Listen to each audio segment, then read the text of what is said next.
কর্মী মানে কি? যে কর্ম করে। যে কর্ম করে না তাকে কর্মী বলা হয় না। আমি তো একজন কর্মী। কিসের কর্মী? ইসলামের কর্মী। আমার কাজটা কি? ইসলামের কাজ করা। ইসলামের কাজ না করি আর আমি নিজেকে কর্মী দাবি করি, আমার দাবি ও কাজের সাথে মিল নেই। কথা ঠিক না? ইসলামী কাজ করলে ফায়দাটা কি? দুনিয়াতেও লাভ, আখেরাতেও লাভ। দুনিয়াতেও শান্তি, আখেরাতেও শান্তি। দুনিয়াতেও মুক্তি, আখেরাতেও মুক্তি। ধরে নেন আজকে বিভিন্ন সংগঠন করতে গিয়ে বিভিন্ন মানুষ মারা যায় কি যায় না? প্রতিদিন যাচ্ছে, প্রতিদিন মানুষ মারা যাইতেছে। আমি আমার যুবক বন্ধুদেরকে বলবো, যে মানুষগুলি মারা যাচ্ছে ওরা কি পেল বলেন তো আমাকে? কি পেয়েছে? খসরাত দুনিয়া ওয়ালা আখেরা। দুনিয়াও বরবাদ, আখেরাতও বরবাদ। দুনিয়াতেও কিছু পায় নাই, আখেরাতেও প্রশ্নই আসে না, সবই বরবাদ। এই মানুষগুলো কেন জীবন দিয়েছে? কেন রক্ত দিয়েছে? অথচ বাপ মা এই বাচ্চাটাকে, এই সন্তানটাকে এত বড় করতে কত সাধনা করছে, যার করে শেষ নেই, সীমা নেই। মা গর্ভধারণ করছে, কি যে কষ্ট যা চিন্তাও করা যায় না। এরপরে বাবা অক্লান্ত পরিশ্রমের মাধ্যমে, রৌদ্র নাই, তুফান নাই, বৃষ্টি নাই, বাদল নাই, শীত নাই, গরম নাই, রাত্র নাই, দিন নাই, জীবনের রিস্ক নিয়ে এই বাচ্চাটার জন্য খাদ্য সংগ্রহ করেছে, সংসারের জন্য ব্যবস্থা করেছে। অথচ কি করছে? একটা দলে গিয়ে নিজের জীবনটাকে ধ্বংস করে ফেলছে। না বাবাকে উপকার করতে পারছে, না মাকে, না দুনিয়াতে কিছু হয়েছে, না আখেরাতে কিছু হবে। স্ত্রীকে বিধবা করছে, বাচ্চাটাকে এতিম করছে, কেউ মায়ের বুককে খালি করছে, আহাজারি সৃষ্টি করেছে। তার মানিটা কি? খসরাত দুনিয়া, দুনিয়া বরবাদ, কোনো লাভ নেই, কোনো ফায়দা নেই। আজকে হাজারো মানুষ আহত হচ্ছে, চক্ষু নাই, হাত নাই, পাও নাই। এই সংগঠনকে কত মানুষ জেলখানায় ঢুকে ঢুকে মরতেছে, কত মানুষের ফাঁসি হয়ে গেছে। ফায়দাটা এই তজিমুদ্দিনে যে ঘটনা ঘটছে, এই তজিমুদ্দিন আপনাদের চাঁদার জন্য স্ত্রীকে ধর্ষণ করছে, স্বামীকে বেঁধে রেখে। এই আপনাদের তজিমুদ্দিনের ঘটনা। এই জন্য কি রাজনীতি করছিলাম? এর জন্য রাজনীতি করার উদ্দেশ্য? কেন রাজনীতি করেছিলাম? মেয়েদেরকে নিরাপত্তা দেওয়ার জন্য। এই যুবক সন্তান যেন অকালে তার জীবনকে হারাতে না হয়, সের জন্য। আমার মা বোনদের ইজ্জাত হানি না হয়, সের জন্য। মানুষ যেন ক্ষুধার্ত না থাকে, তার জন্য রাজনীতি করেছিলাম। বাংলাদেশের একজন মানুষের যেন বস্ত্রহীন না থাকে, এর জন্য তো রাজনীতি করেছিলাম। বাংলাদেশের একজন মানুষ যেন গৃহহীন না থাকে, এর জন্য রাজনীতি করেছিলাম। চিকিৎসাবিহীন একজন মানুষ যেন না মরে, সেই চেষ্টার জন্য তো আমাদের সাধনা। কথা ঠিক না? কিন্তু যারা রাজনীতি কি করতেছে আজকে, যারা রাজনীতি করে তাদের উদ্দেশ্য কি? দখলদারি, চাঁদাবাজি, গুন্ডামি, মাস্তানি, খুন খারাপি। আপনারা আজকে দেখছেন সবাই নিউজে, ঢাকায় এতদিন ওই দলের যুবক দল চাঁদা তুলত, এবার বিএনপি মূল দল গিয়ে চাঁদা তোলা শুরু করছে। চাঁদা না দেওয়ার কারণে সব ভেঙে ছিল, চুরমার করে ফেলছে। দেখেন না আজকে? এর জন্য কি রাজনীতি করি? রাজনীতি কেন করেছিলাম? ওই গরিব মানুষটা যেন কর্মস্থান সৃষ্টি করতে পারে, ওই ক্ষুধার্ত মানুষটা যেন পেট পুড়ে খেতে পারে, ওই মানুষটা যেন তার বাচ্চাদের মুখে কিছু খানা তুলে দিতে পারে। এর জন্য ছিল রাজনীতি। ওর ঘর ভেঙে দেয়া, ওর দোকান বন্ধ করা, ভাঙচুর করা। এই আহাজারির জন্য কি রাজনীতি করি আমরা? আপনারা রাজনীতি কেন করেন তাও জানেন না। আমাদের সমস্যা এই, রাজনীতি মানে রাজার নীতি। দেখেন দেশের মধ্যে যে রোডটা সবচেয়ে বড় হয় তাকে বলে রাজপথ।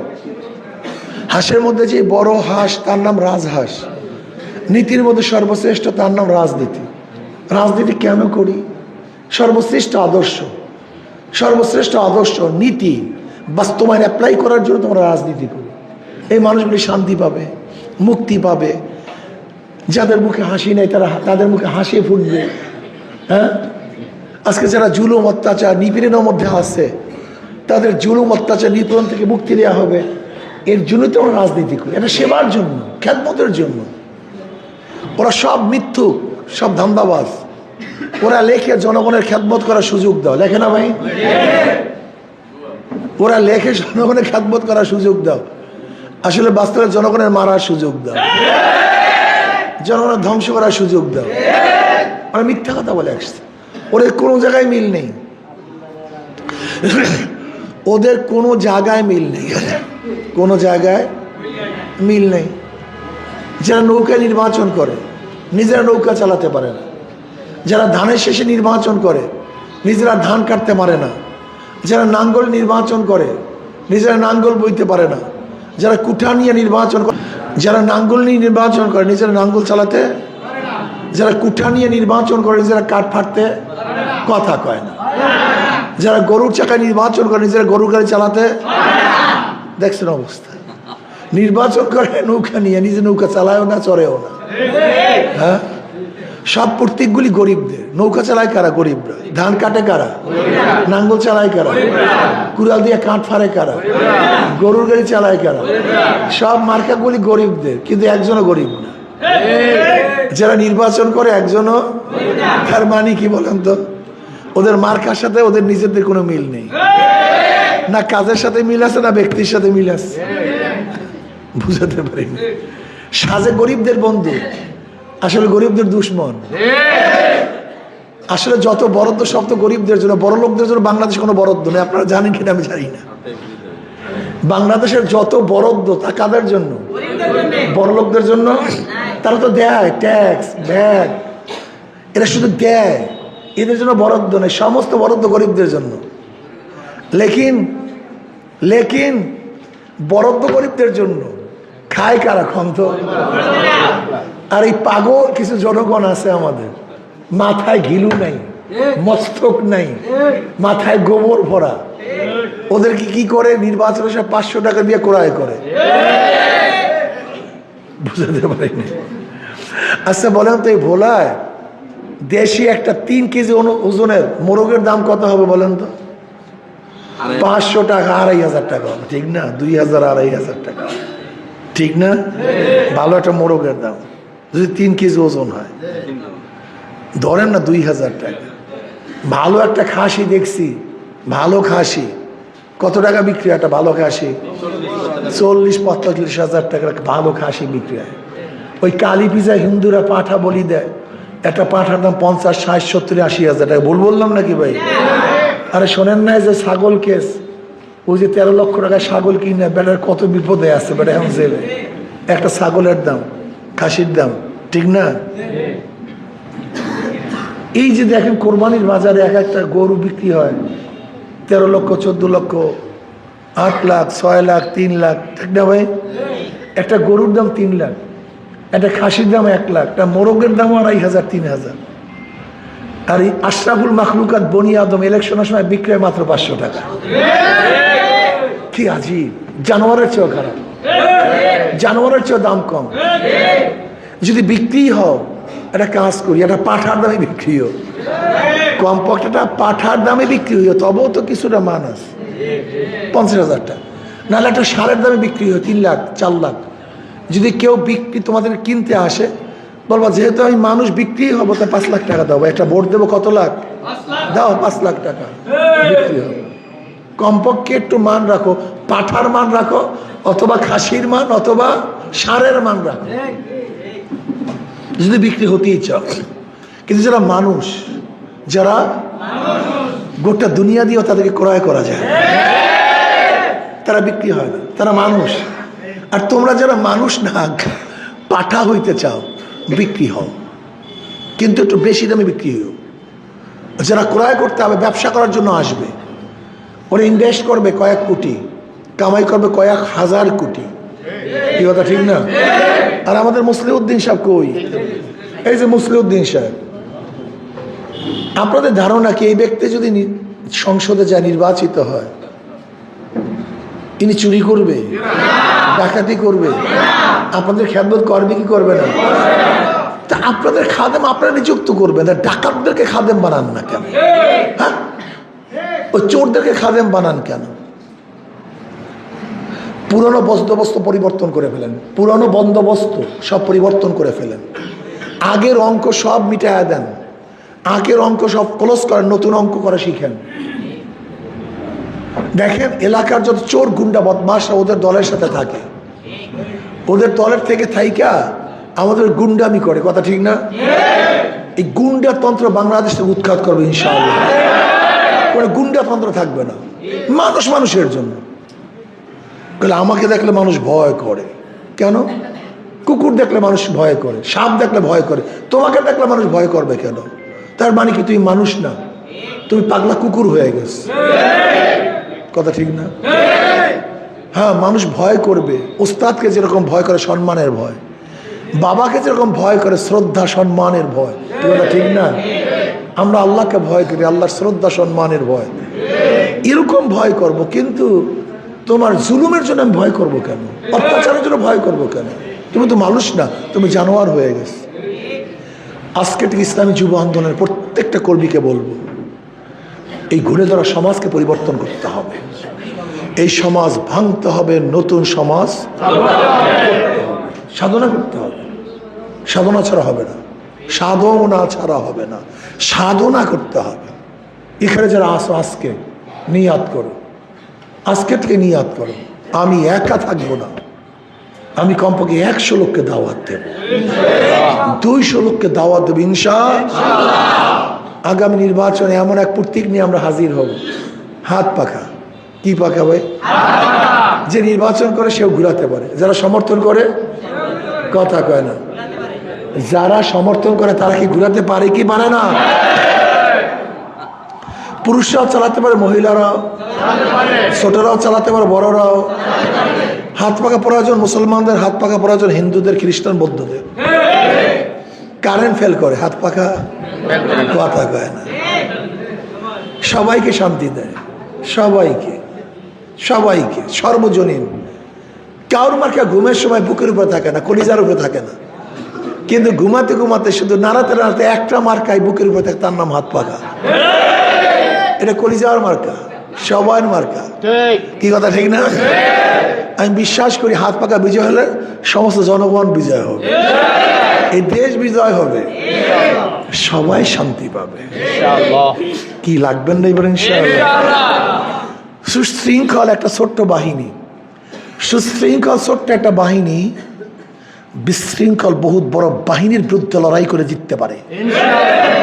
আর বিশৃঙ্খল বহুত বড় বাহিনী সুশৃঙ্খল ছোট্ট বাহিনীর সাথে জিততে, যদিও আমরা ছোট, কিন্তু আমাদের বিজয় অবশ্যই আসবে যদি আমরা সুশৃঙ্খল থাকি, ইস্তেকামতের উপর থাকি, আল্লাহর ভরসা করি, কথা ঠিক না? আসুন না, জীবনভর বহুত মার্কা দেখছেন, নৌকা দেখেন নাই, ধানের শীষ দেখেন নাই, নাঙ্গল দেখেন নাই, কিন্তু ইসলাম কিন্তু এখনো দেখেন নাই, ইসলাম এখনো দেখেন নাই। আমি আমার বাবাদেরকে বলবো, একটা বারের জন্য ইসলামকে পরীক্ষা করুন, একটা বার। ওদেরকে বারবার পরীক্ষা করছেন, বারবার হারছে, বারবার পরীক্ষা করছেন, বারবার ফেল করছে, কিন্তু ইসলামকে একবার পরীক্ষা করেন নাই। ইসলাম হারার জন্য আসে নাই, ইসলাম জিতার জন্য দুনিয়াতে আসছে। ইনশাআল্লাহ ইসলামকে আপনারা ক্ষমতায় নেন, হারবে না, অবশ্যই জিতবে ইনশাআল্লাহ। সাধনা করার দরকার আছে কি নেই? হ্যাঁ, আমার জান, আমার মাল, আমার অর্থ দিয়ে সাধনা করুন। জুতাটাকে বারবার পালিশ করেন, নতুন নতুন ডিজাইনের জুতা কিনেন, জামা কিনেন, চা খান। কেন? নিজের গায়ের খাটনি দিয়া একটা হাত পাখা লাগাতে পারেন না? একটা হাত পাখা, পয়সা নাই, তাল গাছ থেকে একটা পাতা কিনেন, পাতা কাটেন, কাইটে নিজের হাতে ওইটাকে সুন্দর মতো তারপর লাগাইয়া দেন গাছের মধ্যে। যদি পয়সা না থাকে, যদি পয়সা না থাকে, একটা তাল পাখা দিয়া হাত পাখা গাছের মধ্যে লাগাইয়া দেন। নিজের কাপড় দিয়ে একটা হাত পাকা বানাইয়া লাগায়, একটা কাগজ দিয়ে হাত পাকা লাগায়, যদি পয়সা না থাকে। এতটুকুও পারবেন না? যেই জিনিসের পিছনে নিজের ত্যাগ নেই, সেই জিনিসের মোহাব্বতও নেই। কথাটা বুঝাতে পারি? একটা ফেস্টন লাগান, একটা হাত পাকা লাগান, একটা দাওয়াত দেন, লাইগা যান। দুর্গমগিরি কান্তার মরু দুস্তর বরাবর লঙ্ঘিত হবে রাত্রি নিষেধ যাত্রীরা হুঁশিয়ার। ইনশাআল্লাহ বাধা বিঘ্নতা উপেক্ষা করে ইনশাআল্লাহ আমরা জিতবই জিতবো ইনশাআল্লাহ। মনে করবেন এই নির্বাচন মুসলিম উদ্দেশ্যে নির্বাচন, এই নির্বাচন আমার নির্বাচন। প্রত্যেকে মনে করবে নির্বাচন কার? জোরে বলেন। আমার নির্বাচন, আমার, এটা আমার দায়িত্ব, এটা আমার কাজ। নামাজ কার কাজ?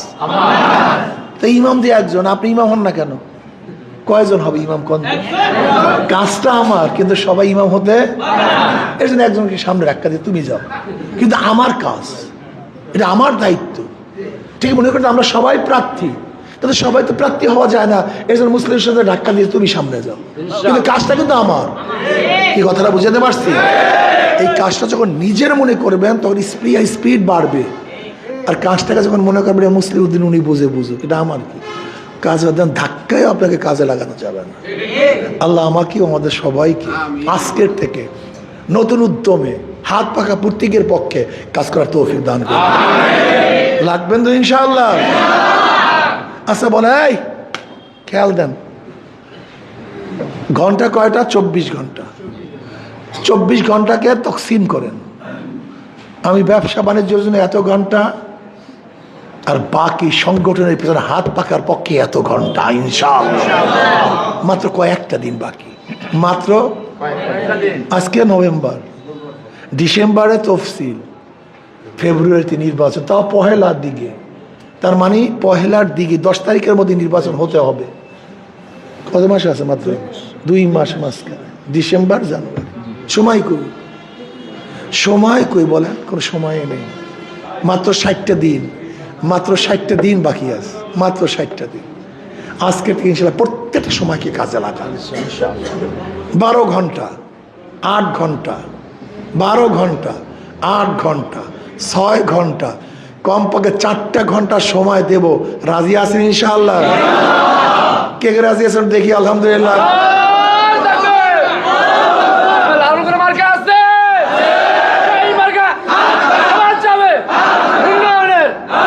নিয়াত করে ফেলান, 12 ঘন্টা কেউ সময় দেবেন, 8 ঘন্টা, 6 ঘন্টা, মিনিমাম 4টা ঘন্টা। ভাই মানে মিনিমাম 4টা ঘন্টা সময়। আমার 24 ঘন্টা সময়ের মধ্যে মাত্র 4টা ঘন্টা সময় আমি দেবো ইনশাআল্লাহ। কি রাজি আছে না? আল্লাহ আমাকে আল্লাহ পাক তৌফিক দান করুন, আমাদের সবাইকে তৌফিক দান করুন। আল্লাহুম্মা আমিন। রব্বানা